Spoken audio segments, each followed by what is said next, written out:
Egypt by Anne Heinrich. Why is ancient Egypt so important to us today? Genre: expository nonfiction explains the nature of something. Look for explanations about the nature of ancient Egyptian culture as you read.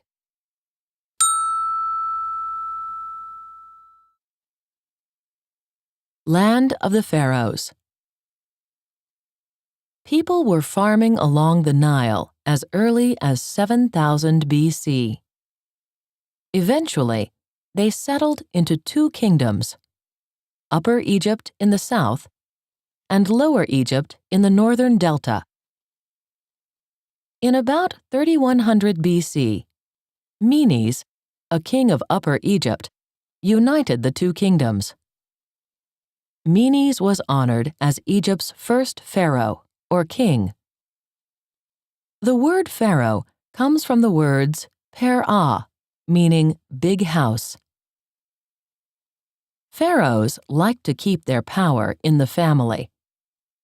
Ancient Egypt was governed by one dynasty, or ruling family, after another. 31 dynasties of pharaohs reigned in Egypt between 3100 BC and 332 BC. Levels of society. The pharaoh and his family were at the top rung of Egyptian society. They lived in great luxury. Alabaster lamps, golden beds and chairs, and exotic woods inlaid with ivory decorated their homes. Servants took care of their every need. Musicians and dancers amused guests at their lavish banquets.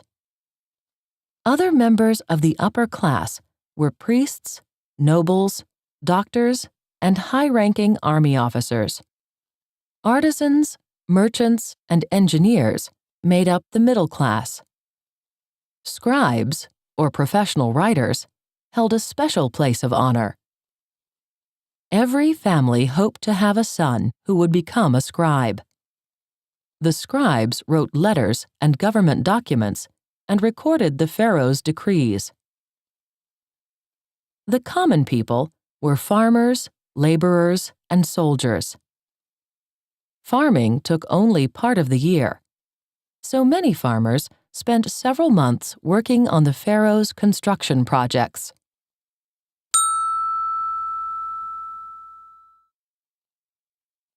Love and marriage. In ancient Egypt, love was an important part of marriage. Egyptians wrote beautiful love poems and songs. Druggists mixed love potions to help people charm their beloved. Pharaohs could keep several wives, but one wife was customary for everyone else. Women in ancient Egypt had more rights than women in many cultures have today. They could own property, buy and sell goods, and inherit wealth. Wives could even sue for divorce if they had a good reason. Homes, adornments, and games. Most people lived in simple houses made of mud bricks. Very few of these houses remain today. Centuries of rain and wind have swept the soft materials away. In these simple homes, people sat and slept on woven mats on the floor. Candles and oil lamps provided light at night. Wealthy people had beautiful homes with dozens of rooms. Some were built around courtyards with gardens and pools. Women kept their makeup in tiny bowls and jars. Cosmetics were made from minerals and plants. Gypsum was mixed with soot to make a sparkly eyeshadow. A black substance called kohl was used as an eyeliner.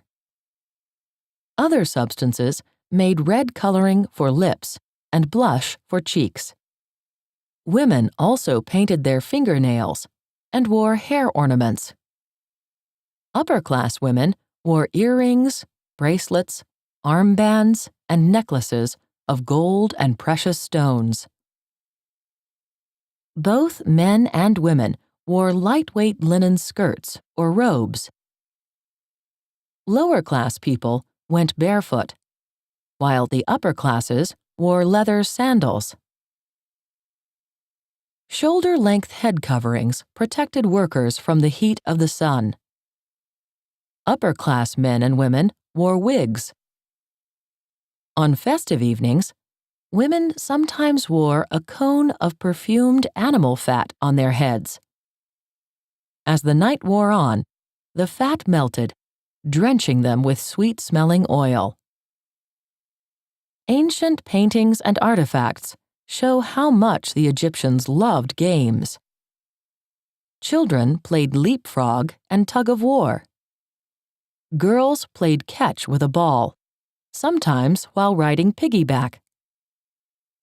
Wooden toys included monkeys on horseback and animals on wheels. Grown-ups played a game called Senet by moving pieces on a checkered board. They played snake on a round board shaped like a coiled snake.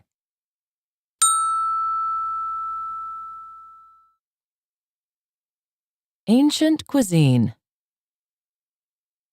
Egyptians ate using the first 3 fingers of the right hand. A typical meal might include vegetables such as broad beans, lentils, peas, cucumbers, or cabbage. People also enjoyed onions, garlic, turnips, and lettuce. Their fruit trees yielded figs, dates, and pomegranates. Other favorite fruits were melons and grapes. Hunters went into the desert for wild game, such as antelope and gazelle. In marshy areas, they shot ducks and geese with bows and arrows. Quail, pigeon, and beef were grilled or roasted. Fish from the Nile were salted or hung out to dry. Food was sweetened with honey collected from beehives. Bread was a basic, everyday food. Pharaohs and nobles had their own bakeries.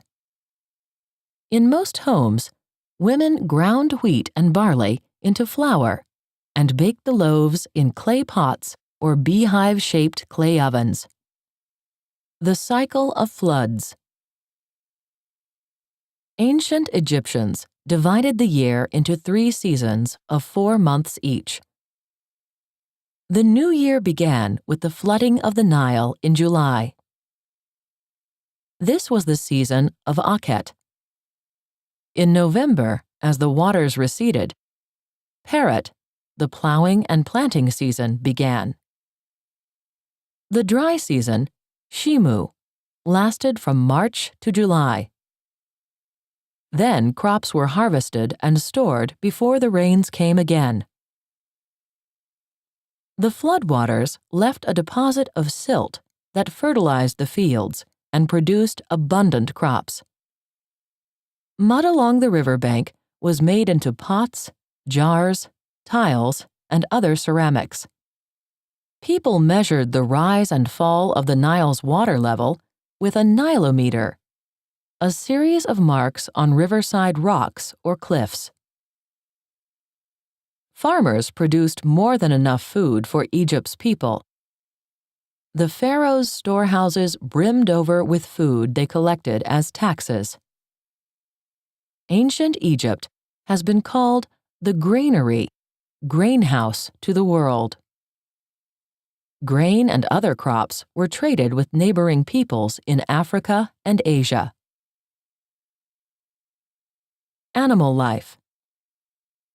Ancient Egypt swarmed with animals that no longer live there. Hippopotamuses bobbed in the Nile and lounged along the shore. Lions wandered in from the desert for water. Baboons and wildcats screeched in the thickets, and herds of gazelles trotted by. Golden jackals scoured the valleys for animal and human remains. Great flocks of rose-colored flamingos swooped in to nest along the Nile, and red-breasted geese flew in to winter in the marshes.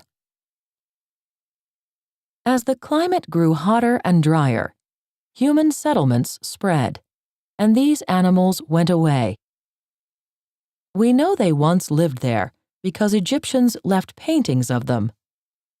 Ancient animals that still live in Egypt include cobras, crocodiles, vultures, falcons, quails, and cows. Many animals were drawn in hieroglyphic symbols, and some were honored as gods. Hieroglyphs. Egyptians were writing with picture symbols, called hieroglyphs, as early as 3000 BC. Some hieroglyphs represented an object. For example, wavy lines stood for water, and a bird was a bird. But a picture could also stand for an idea. Walking feet meant movement or the passage of time. Some hieroglyphic symbols were homophones, words that sound alike but have different meanings. For example, the pharaoh Narmer's name was written as N''R, fish, plus MR, chisel. Vowel sounds were often left out. Some symbols stood for sounds. Others showed whether a word was singular or plural, or a noun or a verb. By 300 BC, the Egyptian alphabet consisted of more than 700 hieroglyphic symbols. A loop with a royal name inside it was called a cartouche. You can make your cartouche using the symbols shown in the hieroglyphic chart. Life everlasting. The age of 110 was believed to be the perfect lifespan, but it was more an ideal than a reality. Most people in those days did not live past their 30s. But every Egyptian, from pharaoh to laborer, believed in life after death. Given the proper burial rites, they could be immortal. The Egyptians believed that the jackal-headed god, Anubis, escorted each soul into the afterlife. Osiris, god of the underworld, made a final judgment by the weighing of the heart. A feather was put on one side of a scale, and the person's heart on the other side. If the heart was as light as the feather, the soul could enter eternity. Egyptians also believed that the dead would enjoy all their earthly comforts in the afterlife. Burial chambers were filled with favorite possessions, clothes, furniture, games, and food. Even pet cats were preserved and buried with their masters. Mummies. After death, the body was made into a mummy to keep it from decaying. This ensured a successful journey into the afterlife. Mummification could take as long as 70 days. First, the body was packed in a salt called natron, which dried the tissues and kept them from breaking down. Then, the internal organs were removed. Some were preserved in jars and buried with the body.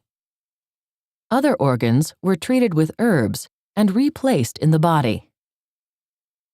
The brain, believed to be worthless, was thrown away. Embalming fluids and pastes were then applied to preserve the skin and the body's interior. Finally, the body was wrapped round and round with white linen strips. Mummies of some pharaohs were encased in jewel-encrusted gold and placed in a sarcophagus, or stone coffin, in the burial chamber. Scrolls of the Book of the Dead were buried with the body. They contained special prayers and instructions for getting through the mysterious world of the dead. Pyramids. To make sure they would have eternal life, pharaohs built fabulous tombs for themselves. The earliest pharaohs built tombs called mastabas, low, flat-topped mud brick structures with slanting sides. Djoser, a pharaoh of the 3rd dynasty, wanted a more glorious tomb. So his architect, Imhotep, built the first pyramid. It is called a step pyramid because its sides are like stair steps. Djoser's step pyramid still stands at Saqqara near Memphis. 4th dynasty pharaohs built the most famous pyramids, the 3 pyramids of Giza, just west of Cairo. Khufu built the largest one, called the Great Pyramid, around 2600 BC. Great Pyramid Facts. Height: 481 feet, 147 meters. Taller than a 40-story building. Length of one side: 755 feet, 230 meters, or 1/7 of a mile.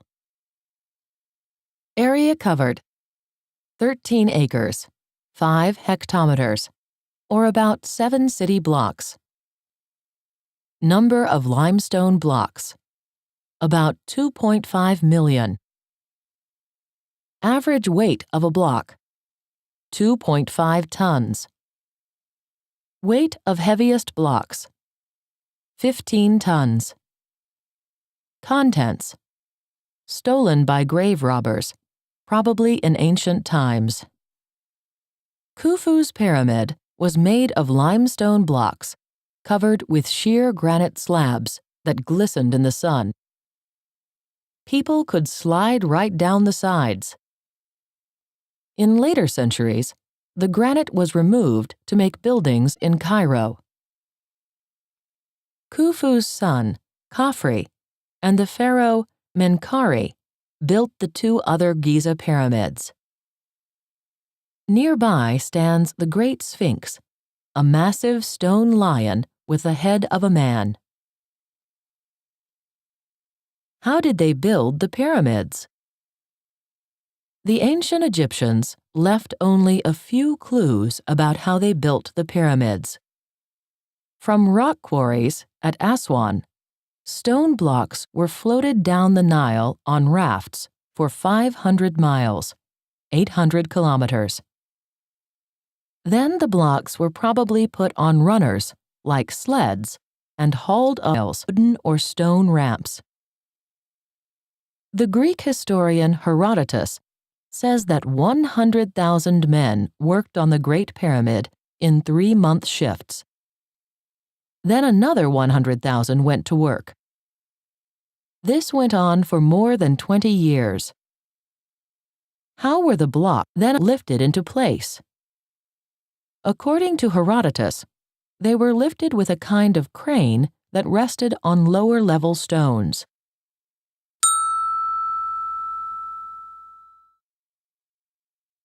Kingdoms unite and divide. The history of ancient Egypt may be divided into 3 major periods: the Old Kingdom, the Middle Kingdom, and the New Kingdom. Memphis was Egypt's capital during the Old Kingdom period, beginning around 2686 BC. Memphis lies about 15 miles, 24 kilometers south of what is now Cairo. Even in this early period, Egyptians were making paper from papyrus fibers and writing in hieroglyphs. In time, the pharaoh's power weakened, and Egypt once again broke into separate districts. Mentuhotep II pulled the kingdom together again around 2040 BC. He built his capital at Thebes on the Nile's east bank in Upper Egypt. His reign marks the beginning of the Middle Kingdom period. During this time, construction began on the Temple of Ammon at Karnak. Asian people, called the Hyksos, rose to power in the 1600s BC. They began ruling from their capital at Avarus in the Delta, and later spread to Thebes. Egyptians learned much about the art of war from these foreign rulers. The Hyksos introduced horse-drawn chariots, bronze and iron swords, and other military gear.